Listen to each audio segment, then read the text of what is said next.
ધોરણ 7 ગણિત પૂર્ણાંક સંખ્યાની એવી જોડી લખો જેનો સરવાળો -7 હોય। હવે અહીં આ ચેપ્ટરમાં પહેલાં આપણે એક વખત નિશાની સમજી લઈએ। નિશાની કેવી રીતના આવશે? તો અહીંયા જ્યારે બે નિશાની સરખી હોય ત્યારે એનો પ્લસ થાય। બે નિશાની કેવી રીતે સરખી હોય? માઇનસ માઇનસ પ્લસ અને પ્લસ પ્લસ પ્લસ। જોયો અહીંયા માઇનસ માઇનસ પ્લસ અને પ્લસ પ્લસ પણ પ્લસ, કેમ કે અહીં બે નિશાની સરખી છે અને અહીં પણ બે નિશાની સરખી છે। હવે જ્યારે બે નિશાની અલગ અલગ હોય તો એની માઇનસ થાય કે માઇનસ પ્લસ માઇનસ। એક નિશાની માઇનસ છે, બીજી પ્લસ છે, તો અહીંયા પણ એ માઇનસ થયું। પ્લસ માઇનસ માઇનસ, એક પ્લસ છે, બીજી માઇનસ છે, તો અહીંયા જવાબ આવે છે માઇનસમાં। એવી રીતના અહીંયા બે નિશાની સરખી છે, -3 અને -4, એટલા માટે થશે અહીંયા -7। 3 અને 4 7, માઇનસ માઇનસ પ્લસ, પણ જવાબ છે માઇનસમાં આવશે। એવી રીતના કોઈ એમ કે મારે મોટી સંખ્યા માઇનસમાં લેવી છે, તો -9 કરી અને આપણને સરવાળો કીધો છે એટલે અહીંયા વચ્ચે સરવાળાની નિશાની કરી છે અને બીજી સંખ્યા છે એ આપણે કેવી લીધી છે? 2, બરાબર।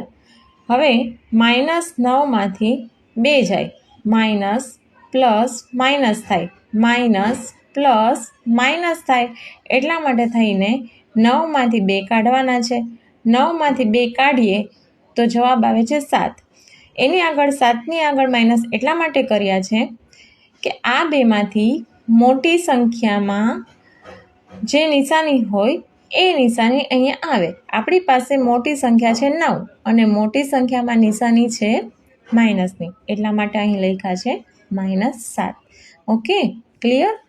નાવ તફાવત, બીજો દાખલો છે, તફાવત -10 હોય। તફાવત મતલબ કે બાદબાકી કરવાની છે। અહીં તફાવત મતલબ કે બાદબાકી, માઇનસ કરવાના છે। તફાવત -10 હોય।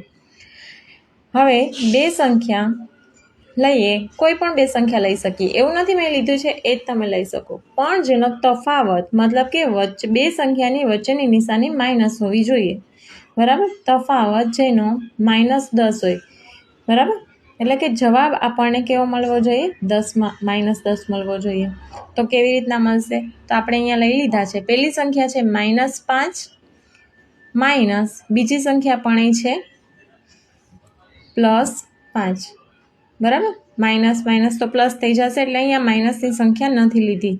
-5 વચ્ચે નિશાની તફાવતની કીધી છે એટલે આપણે માઇનસ કરી છે, અહીંયા લીધા છે +5।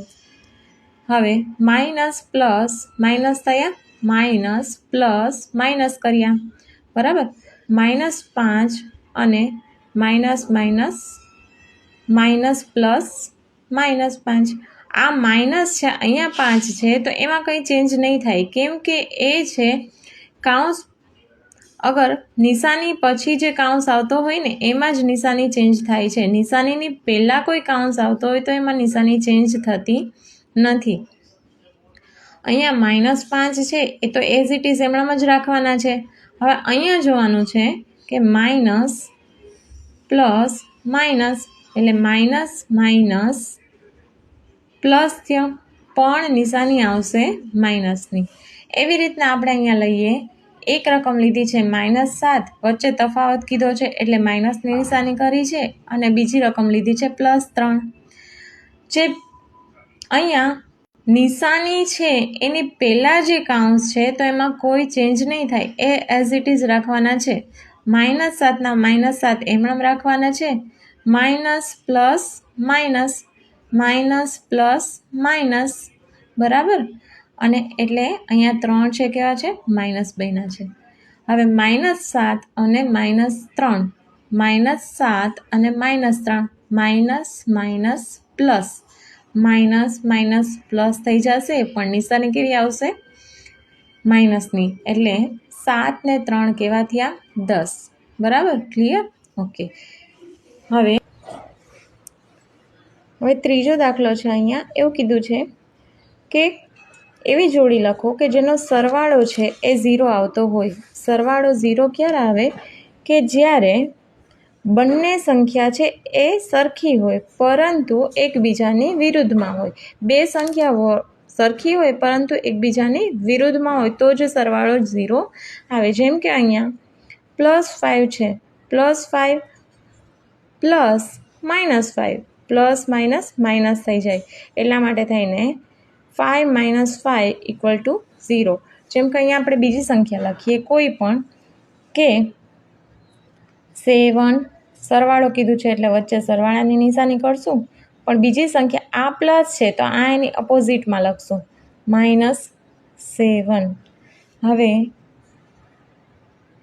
7 +- 7, 7 - 7 = 0.